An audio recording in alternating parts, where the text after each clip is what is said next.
ভর্তা প্রেমিকদের জন্য নিয়ে এসেছি আজকে দারুণ এক মজার রেসিপি।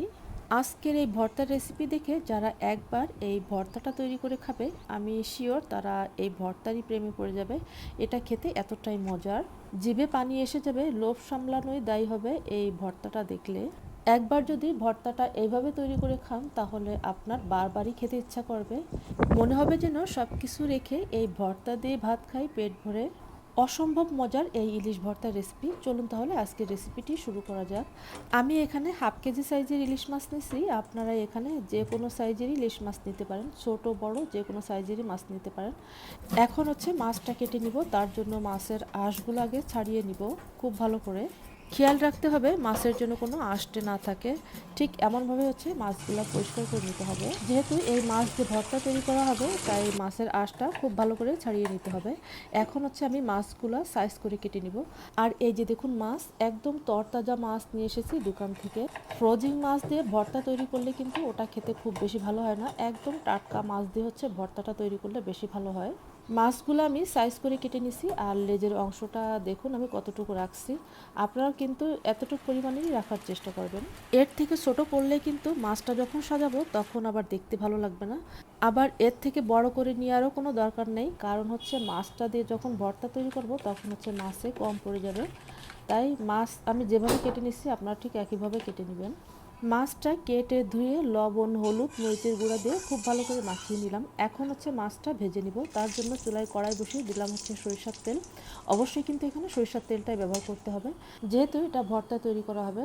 তেলটা গরম করে নিয়ে তার ভিতরে কিছু শুকনো মরিচ ভেজে তুলে নিলাম।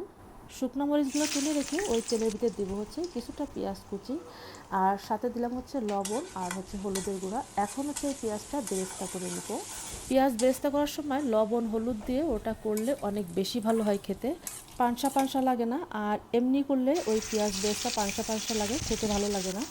পেঁয়াজ বেরেস্তাগুলো তুলে নিয়ে ওই তেলের ভিতরে দিলাম হচ্ছে মাছগুলা। এখন হচ্ছে মাছগুলো ভেজে নিব। আপনারা কিন্তু অবশ্যই মাছগুলো ভেজে নেবেন। আপনারা কিন্তু মাছগুলো সিদ্ধ করে নেবেন না, তাহলে হচ্ছে এই মাছের ভর্তার স্বাদটা একেবারে নষ্ট হয়ে যাবে। কারণ হচ্ছে মাছটা যখন সিদ্ধ করা হবে তখন ওই পানির সাথে হচ্ছে মাছের যে একটা ফ্লেভার ওটা একেবারে চলে যাবে, মানে নষ্ট হয়ে যাবে। তাই আপনারা মাছগুলো ভেজেই নেবেন। আর মাছগুলো কিন্তু একেবারে কড়কড়ে ভাজা যাবে না, একটু নরম অবস্থায় হচ্ছে ভেজে তুলে নিতে হবে। আর মাছগুলো ভেজে তারপর হচ্ছে বেছে নিতে হবে। ভিডিওর মাধ্যমে আপনারা যেভাবে দেখছেন ঠিক একইভাবে হচ্ছে মাছগুলো বেছে নেবেন। এখন হচ্ছে মাছগুলো ভর্তা তৈরি করে নিব। তার জন্য প্রথমে দিলাম হচ্ছে কতগুলো শুকনো মরিচ আর হচ্ছে লবণ। মরিচগুলো খুব ভালো করে কষলিয়ে নিয়ে এরপর দিলাম হচ্ছে বেশ খানিকটা কাঁচা পেঁয়াজ কুচি, আর দিলাম হচ্ছে ধনিয়া পাতা কুচি।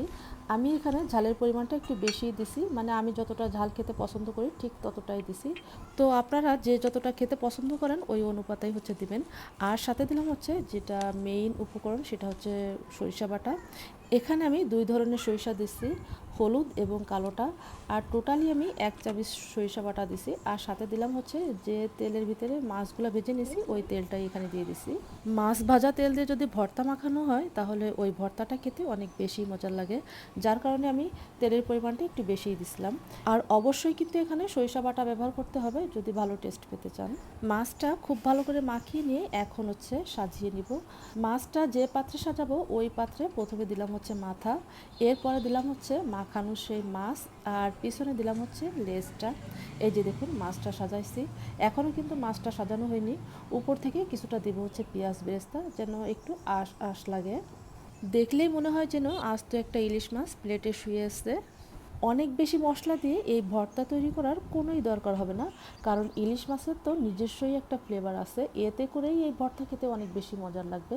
তো আমি যে উপকরণগুলো এখানে অ্যাড করছি আপনারা অবশ্যই এখানে এইভাবেই হচ্ছে মাছ ভর্তাটা তৈরি করে নেবেন। আর দেখবেন যে কি মজার লাগে খেতে।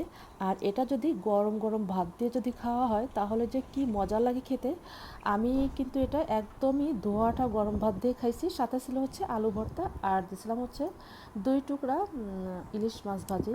এটা আমার ইচ্ছা, আমি এইভাবে হচ্ছে মাছটা সাজাইছি, জাস্ট সাজানোর জন্যই হচ্ছে আমি এইভাবে পরিবেশন করছি। তো আপনারা শুধু এই মাছ ভর্তা দিয়ে হচ্ছে ভাতটা খেতে পারবেন।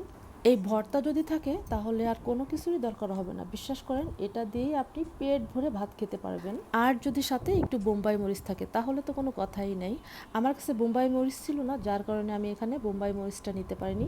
তো আপনাদের কাছে যদি বোম্বাই মরিচ থাকে তাহলে বোম্বাই মরিচটা নিয়ে খেয়ে দেখতে পারেন, অনেক বেশি মজা লাগবে খেতে, যারা আমার মতো ঝাল ঝাল খেতে পছন্দ করেন। আর এই ভর্তাটা কিন্তু পোলাও, বিরিয়ানি, সাদা ভাত সব কিছুর সাথেই খেতে পারবেন। এটা খেতে সব কিছুর সাথেই অনেক বেশি মজার। আশা করছি আজকের রেসিপিটা আপনাদের অনেক বেশি ভালো লেগেছে। আর রেসিপিটা কেমন লাগলো অবশ্যই কমেন্ট করে জানাবেন।